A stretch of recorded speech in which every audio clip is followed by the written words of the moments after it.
자, 여러분 안녕하세요. 지난 시간에 이어서 세 번째 시간 유충열전을 살펴보고 있습니다. 귀족적 영웅소설과 민중적 영웅소설에 대한 비교가 나와 있는 부분이 있습니다. 학습지 5쪽을 같이 보도록 할게요.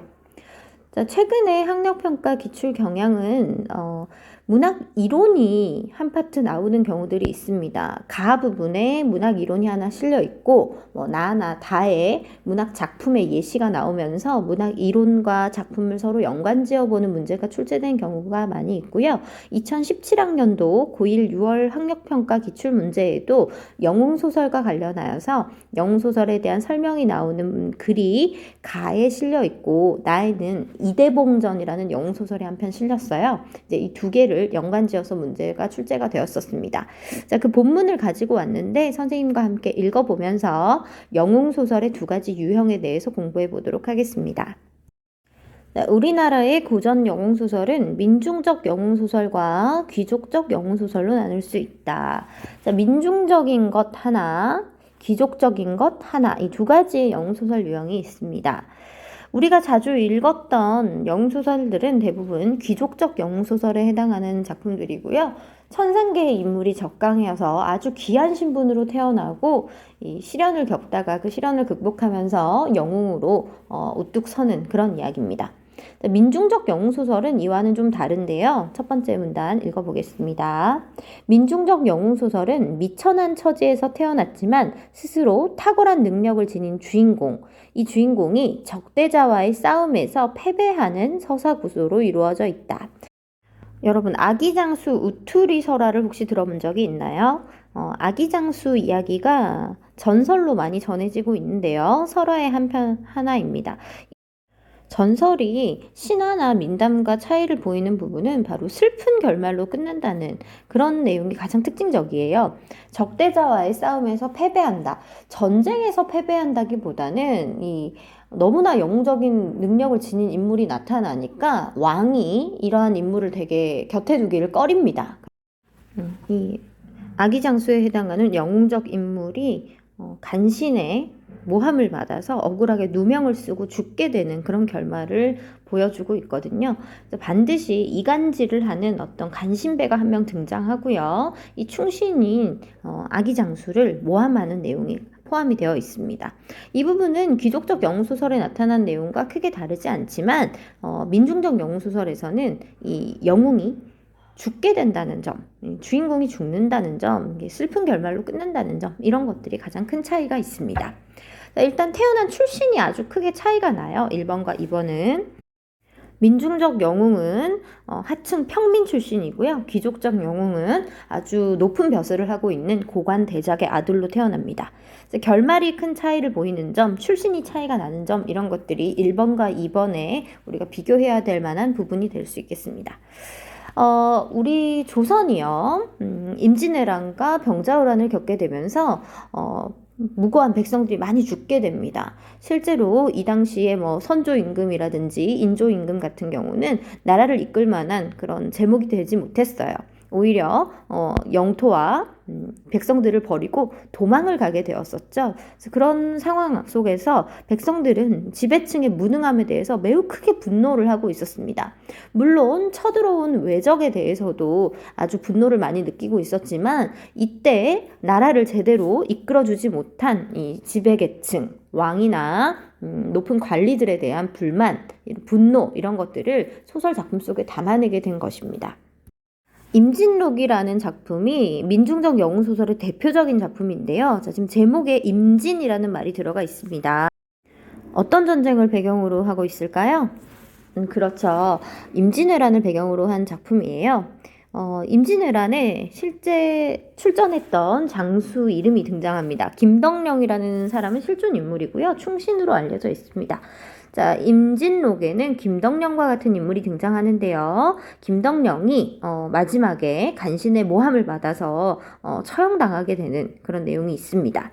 그래서 패배하는 서사구조라는 것은 이 주인공의 죽음과 연관이 되는 내용이고요. 민중적 영웅소설은 작품이 그렇게 많지 않습니다. 비극적 영웅의 삶을 다룬 구전설화는 널리 퍼져 퍼져 있지만 소설로 많이 창작되지는 않았습니다. 주로 소설을 창작하는 계층이 민중이 아니라 양반 계층, 양반 사대부들이 창작을 했기 때문에 이 전설적인 민중적 영웅에 대한 이야기는 많이 소설로 남아있지 못합니다. 자, 두 번째, 귀족적 영웅소설은 고대 신화에서 홍길동전까지 내려오는 영웅의 일대기 구조를 그대로 계승하고 있습니다. 거의 다 내용이 비슷하다 그랬죠? 근데 세부적으로 살펴보면 디테일한 부분이 조금씩 차이가 난다. 특히 조웅전 같은 경우는 기자 치성을 드리는 장면, 고귀한 혈통을 타고 나는 장면, 이런 것들이 좀 약화되어 있다는 점에서 유충열전과 차이가 있습니다. 비정상적인 출생을 통해 신성성을 드러내는 신화의 주인공을 늦게 얻은 외아들로 바꿔놓거나 힘이 약해서 시련을 겪을 수밖에 없는 주인공, 아주 어린 유충열이 등장하고 있었죠. 7살밖에 되지 않았기 때문에 혼자 힘으로 나라를 구한다든지 자립하기는 아주 어려운 상황인 거예요. 그래서 백산사의 노승이라든지 아니면 강희주와 같은 어떤 어른이 등장해서 신무를 전해주고 무술을 알려주고 양육을 해주는 그런 조력을 하게 됩니다. 자, 이런 조력자들의 도움을 받고 나면 이 영웅적인 인물로 다시 거듭나게 되는데요. 주인공이 적대자의 모해 때문에 겪게 되는 뜻하지 않은 시련을 극복하면서 왕권이 위협당하는 지배체제의 위기도 아울러 해결하는 것으로 결말을 삼았다. 자, 우리가 지난 시간에 아주 집중해서 봤던 부분입니다. 이것은 왕권의 위협, 이 국난, 이것과 함께 가정의 위기도 동시에 극복이 되고 있다는 점, 이 두 가지를 연결지어 보면 좋겠다고 얘기를 했었죠. 마지막 문제 풀 때를 떠올려 보면 좋겠습니다.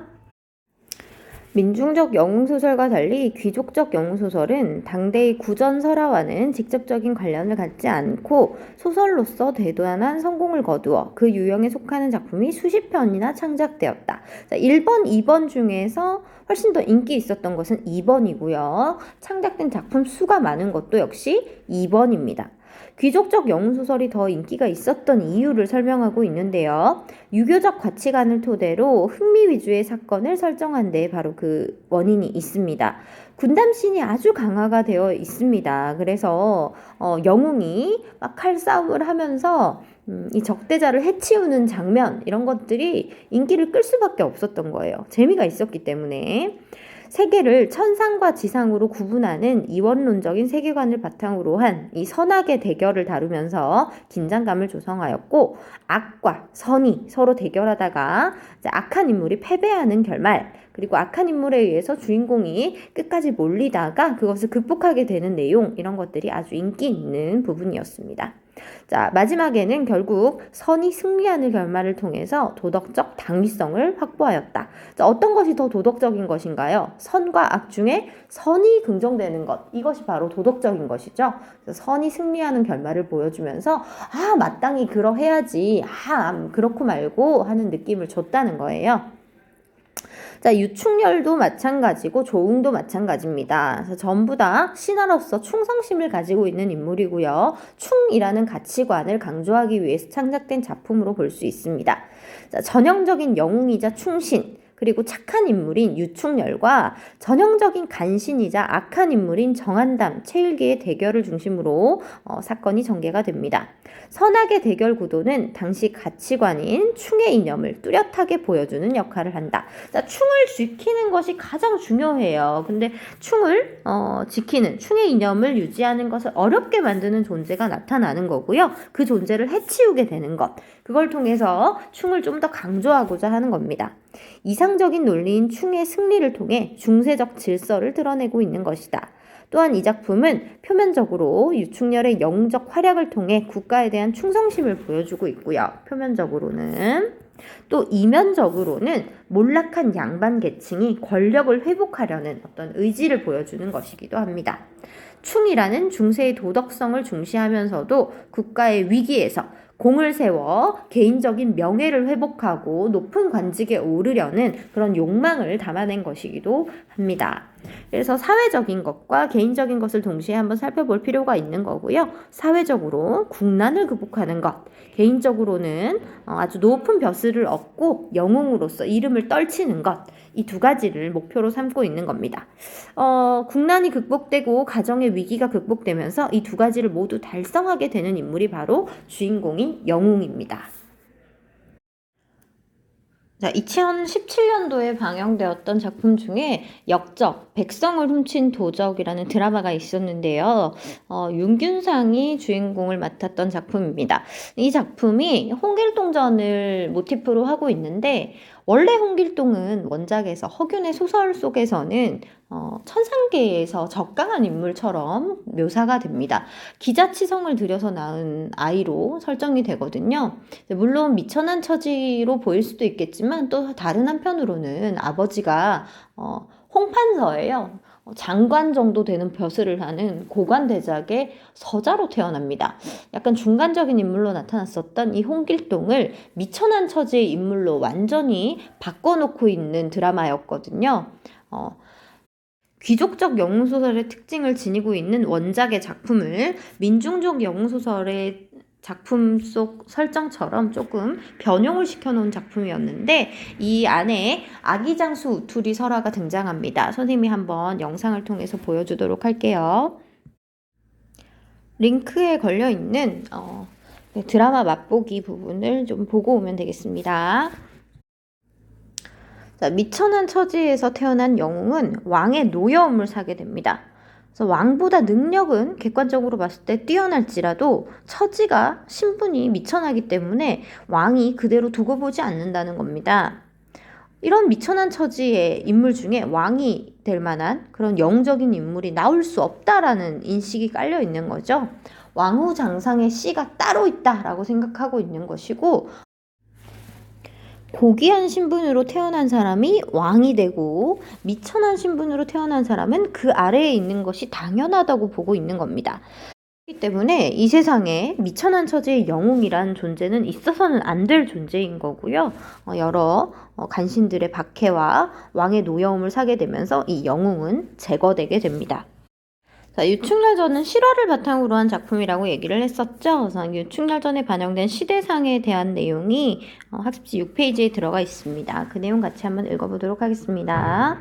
이 작품에는 무능한 왕의 모습과 위기에 처한 왕실 일원들의 비굴한 모습이 등장합니다. 이것은 병자호란 당시의 실제 사건을 반영하고 있는 것인데요. 남한산성으로 피랑 갔던 인조의 모습, 그리고 청나라의 포로가 되었던 그 왕자들과 후궁들, 왕비, 이런 모습들이 그대로 그려지고 있습니다. 토번과 가달이라는 오랑캐들이 등장하는데요. 우리 본문에서는 남적과 북적으로 등장을 했었는데, 이 토번과 가달의 정벌을 둘러싸고 정한담은 전쟁하자라는 쪽이었고, 유심일파는 아직은 때가 아니다라고 좀 망설이는 쪽이었어요. 이것은 병자호란 당시에 주전파와 주화파가 서로 갈등하던 내용을 비유적으로 드러내고 있는 것으로 볼 수 있습니다. 유충렬은 오랑캐들을 정벌하고 통쾌하게 복수를 하게 되는데요. 복수하는 내용을 우리가 본문에서 살펴봤었고요. 이것을 통해 민중들은 병자호란 때 실제 현실에서 겪었던 그런 수모를 통쾌하게 갚아내고 있었습니다. 오랑캐에 대한 민족적 적개심을 표출해서 패전의 상처를 이렇게 드러내고자 한 것이 이 유충열전을 창작하게 된 이유로 볼 수 있습니다.